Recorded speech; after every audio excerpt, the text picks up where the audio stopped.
أهلا بكم في اتجاهات، حيث الرأي الواحد خطأ ولو كان صوابا.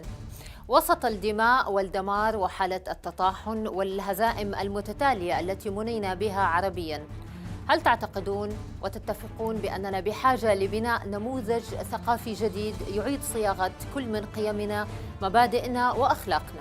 ليس هذا فقط، إنما تعريفنا للدين أيضا. أهلا بكم وأحييكم من جديد.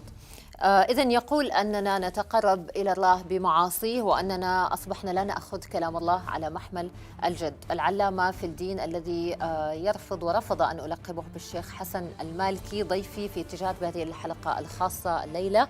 أهلا بك أستاذ حسن. شكرا أستاذ نادين، حياك الله. ليش رفضت ألقبك بالشيخ حسن؟ يعني ما الألقاب ما نحبها، يعني أحب إما الاسم جافا أو الأستاذ يعني معقولة، لأن الشيخ هو يعني مللنا من هذه الأسماء ولا نراها في غالبها تنتج إلا تخلفا للأسف، يعني نعم. يعني تنتج كلمة الشيخ مللنا منها ولا أحب أن تطلق علي. هذا يعني نوع من التمرد الجديد تقريبا، يعني لا أصلا ثقافة دينية جديدة.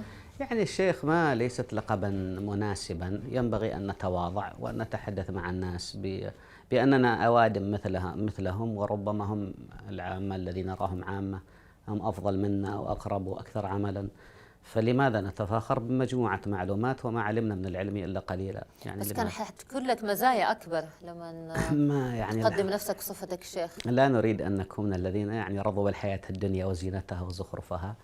أنا غالبا طبيعي جدا حتى مع أبنائي مع أصدقائي، يعني أحاول كل ما يظنون أني شيخ، يعني بعض الناس أحيانا قد أبعث على تويتر يعني أغنية صنعانية قديمة كذا، حتى أخبرهم لا إذا فاز فريق ولا كذا أعلق على مباراة، أعلق يعني تعليق في تويتر حتى أبعد عن نفسي هذه الهالة التي يراد أن أوضع فيها. نعم، أن هؤلاء الشيوخ الذين أنت مختلف معهم. في هذه الحلقة حنحاول نتطرق ونبين أبرز الأفكار اللي أنت على خلاف وهم على خلاف معك فيها، وأبدأها من مشروعك الثقافي.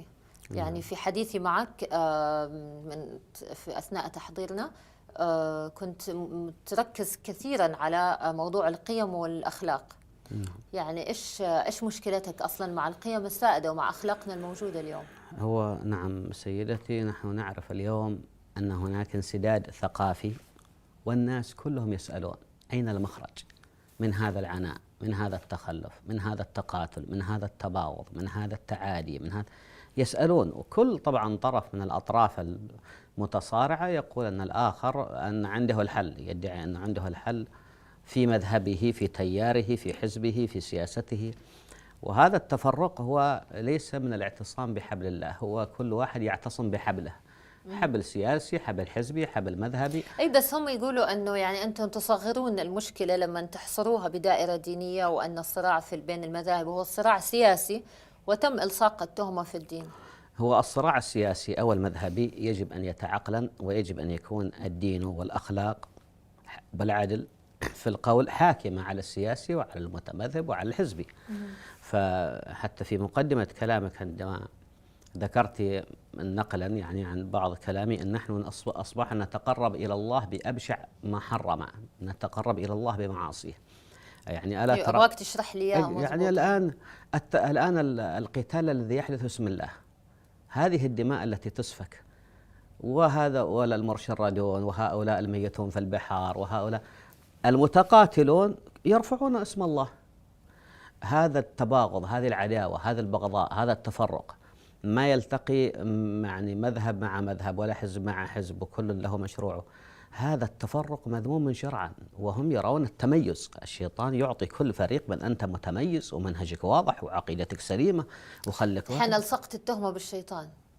لا، هو أولا الشيطان ما يعني نحن مؤمنون، والله عز وجل يقول إن الشيطان لكم عدو فاتخذوه عدوا، لابد من الإيمان به ومشروعه الذي ذكره الله، المشروع الخماسي، أسميه المشروع الخماسي للشيطان، موجود في المسلمين براحة وليس موجود في غيرهم كما هو موجود، وهو والمشروع الخماسي العداوة والبغضاء والسوء والفحشاء وأن تقولوا على الله ما لا تعلمون. هذه ما شاء الله في المسلمين موجودة. طبعا العداوة والبغضاء في آية أخرى يغري بينهم العداوة والبغضاء، وفي الآية الأخرى إنما يأمر بالسوء والفحشاء وأن تقولوا أنا على الله أبغى ما لا أرجع تعلمون. فقرة لاحقة أتكلم معك بالتفصيل عن من هو الشيطان وما هو الشيطان. بس طب أبغاك تكمل لي أن الشيطان أصبح يغري كل مذهب بأنك أنت صاحب الحق وأنت على حق. نعم. ولكن قبل سنوات ما كان في بيننا شرذمة مذهبية ولا شرذمة شرعية بينك على مستوى العالم الإسلامي والعربي العريض يعني. هو أولا استكمالا للموضوع الأول، الشيطان لا أجعله العامل الوحيد. هناك الهوى، هناك تسويل النفس، هناك الكبر، هناك الغرور، هناك حب الدنيا، هناك عوامل كثيرة يوظفها الشيطان. الشيطان هو ضابط الإيقاع بين هذه جميعا، متى يطلع الدنيا متى يطلع الغرور، باسم الدين وأحيانا باسم يعني من أضله بالدين أضله بالدين، ومن أضله بالهوى، ومن أضله بحب الدنيا والمصلحة. احنا ايش طلعنا كلنا لا يعني طبعا هي نسبية، الأمر نسبية. أنا شخصيا أعرف أن الشيطان في بعض تصرفاتي سواء مع أبنائي سواء مع أحيانا ردة فعل يدخل الشيطان في هذا، يعني لا نبرر، لكن الموضوع نسبي. يعني نحاول أن نكشف الشيطان. من ركز على الشيطان ومشروعه، من ركز على عدوه كشفه أكثر، معنى هذا أنه جدي. أما الذي يهمل الشيطان أنه فقط يوسوس لك في الصلاة ويبغاك يعني لا تحفظ صلاة تتكلم عنه كأنه دولة. هذا الشيطان عنده مشروع سياسي. هو وأولياءه في القرآن الكريم الله عز وجل يقول الشياطين أولا ليس فقط الشيطان الأول، هناك شياطين الإنس والجن، وكذلك جعلنا لكل نبي عدوا شياطين الإنس والجن يوحي بعضهم إلى بعض زخرف القول غرورا. هذا الزخارف اللي نراها في القنوات وفي الخطب وفي الكتب. خلينا في شياطين الإنس. فدعهم. خلينا في شياطين الإنس. طيب شياطين الإنس سيأتي هم من إنهم اتخذوا الشياطين أولياء من دون الله ويحسبون أنهم مهتدون. على كل حال يعني عن اعتراضك بس حتى لا نتشتت، أنه قلتي سؤال آخر أنه كنا ما نشكو من هذه المذهبيات.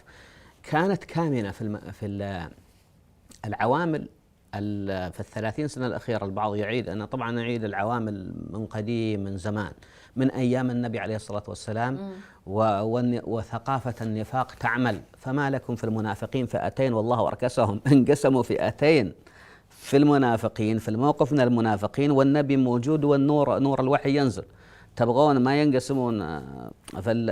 وفيكم سماعون لهم. نحن نهمل بداية مشكلتنا حتى في الطرح المعتدل اليوم، يعيد المشكلة كأنها فقط من الإخوان، من الخميني والثورة الخمينية، من الوهابية، من كذا. لا، البلاء قديم. صحيح أن هذه الأطراف شاركت، ويعني تقصد بين السنة والشيعة؟ لا قبل السنة والشيعة، أيام النبي ما كان في سنة وشيعة. لا أقصد المشكلة بين السنة والشيعة يعني. لا، حتى بين الإخوان والسلفية وبين الأشاعرة والسلفية وبين الصوفية والسلفية. فالمقصود أننا أخواني الكرام العداوات الحاضرة المعاصرة من 30 أو 50 أو 100 سنة، وحتى الأخوة الشيعة يخطئون عندما يقولون كنا بخير حتى أتت الوهابية. غير صحيح. البلاء فينا والتقاتل من زمان، والتباغض والتناحر مشروع الشيطان قائم من أيام النبي، والنبي يواجهه والقرآن يواجهه. أنتج الشيطان ثقافة. كل الديانات مرت بأزمات بس يعني أقصد أنه في تفريعات. إيش معنى إحنا طيب اللي استمر تاريخ بأكمله؟ يعني المسيحية مرت بفترات أزمات وعصور مظلمة، ولكن يعني خرجوا منها. الشيطان إحنا اللي باقي يعني في لها جواب، بس خليني أقول بأنه التأكيد ببواكير الإصلاح ما تأتي يعني لن ندرك ما نحن فيه من 30 سنة، من 50، من 100، حتى نبحث وسنجد بأن الأصل عدة عوامل ذاتية في الإنسان، من الكبر، من الغرور، من حب المصلحة، وعوامل خارجية شياطين الإنس والجن والثقافة النفاقية. في عوامل كثيرة لم تسلم النبي وهو موجود، لم تسلمه. والله يقول وكذلك جعلنا لكل نبي عدوا. الله يريد الابتلاء، ترى ما يريد الله لا يريد إبعاد الشياطين والشرور من العالم. لا، لابد أن تكون موجودة ليختبر أنت موقفك منها. لابد أن تكون موجودة. من سنة الله أن الحق والباطل والخير والشر موجود إلى يوم القيامة، ولكن مسؤوليتنا في تقليل نسبته حتى تكون نسبته، يعني بدل ما تكون اليوم حوالي 80% تكون 5%، 10%. يعني الغرب، حتى الغرب يعني موجود فيه شرور بس محصورة نسبية.